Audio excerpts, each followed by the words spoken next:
Amy's early life. Amy Bishop was born in 1965, the oldest of 3 kids in Braintree, Massachusetts, a quiet Boston suburb.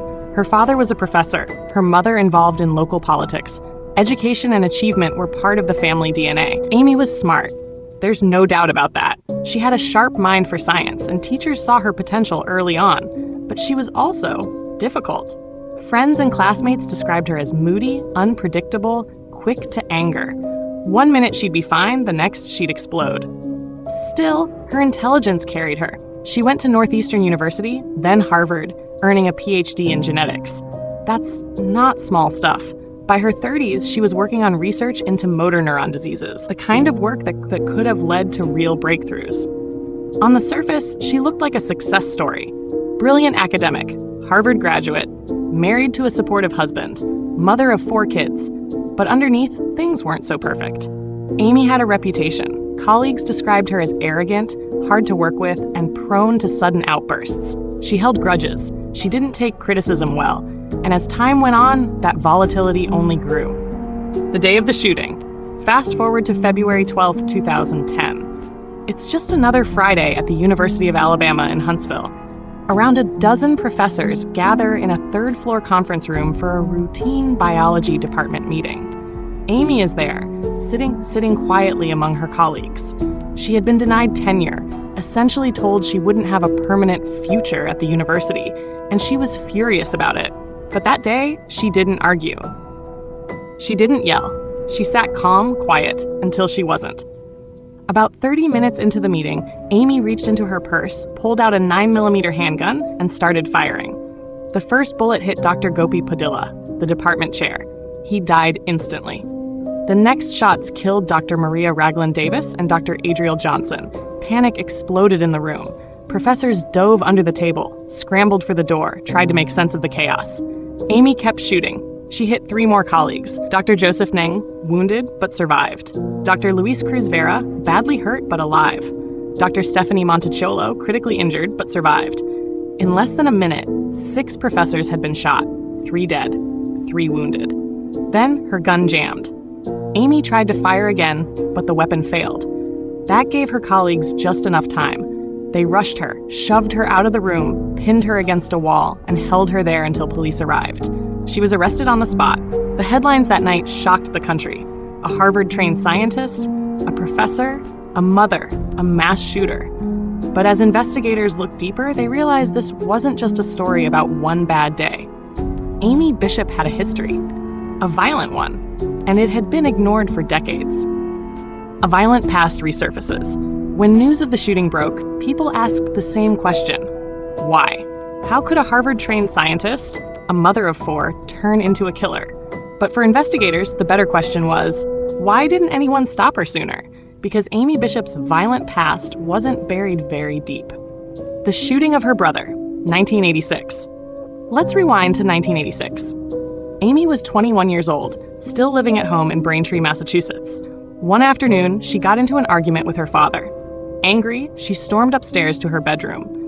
A few minutes later, a loud bang echoed through the house. Amy had fired a shotgun.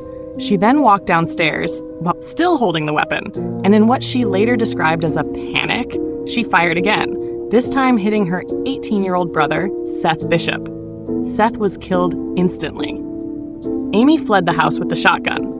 Witnesses later recalled her pointing the weapon at passing cars, demanding a getaway vehicle, and even pointing it at police officers before being disarmed.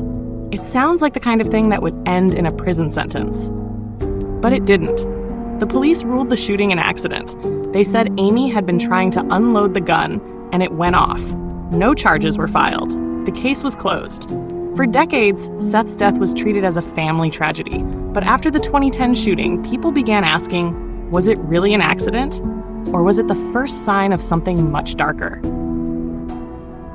The Harvard incident, 1993. Fast forward 7 years. Amy was now a PhD student at Harvard. She and her husband, James Anderson, went out to lunch at a restaurant in Boston.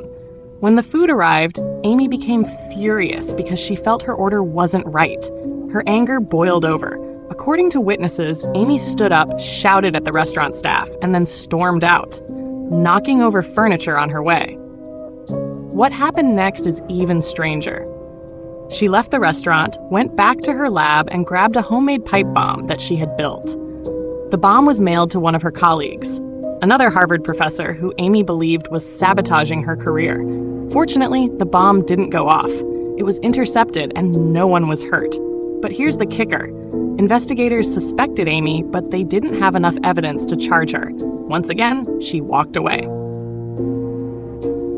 The letter carrier attack, 2002. In 2002, Amy got into another confrontation, this time with a woman at a post office. The argument started over a package, something minor, nothing worth violence. But Amy exploded. Witnesses said she screamed, threatened the woman, and then physically attacked her. The woman later pressed charges.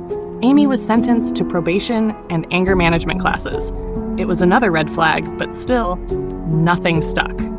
By the time Amy moved to Alabama to teach at the University of Huntsville, she already had a trail of violent incidents behind her. A dead brother, a suspected bomb plot, an assault charge.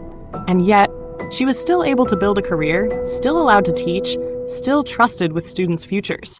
Looking back, it seemed like Amy had been leaving warnings all along. But each time, she slipped through the cracks. And in 2010, those cracks would finally give way. After the shooting, Amy was charged with capital murder and attempted murder.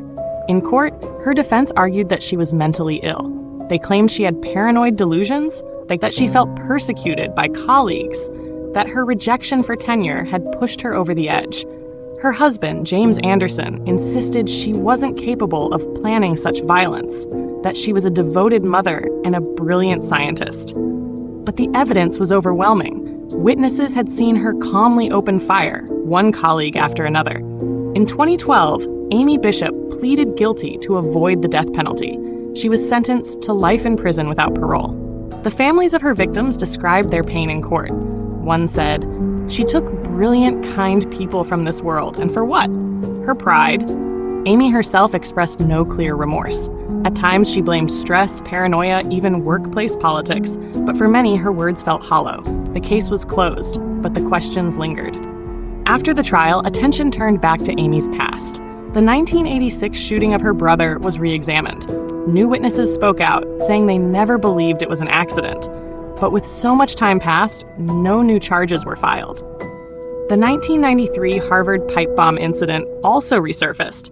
Investigators admitted that Amy had been a prime suspect, but the case had gone cold.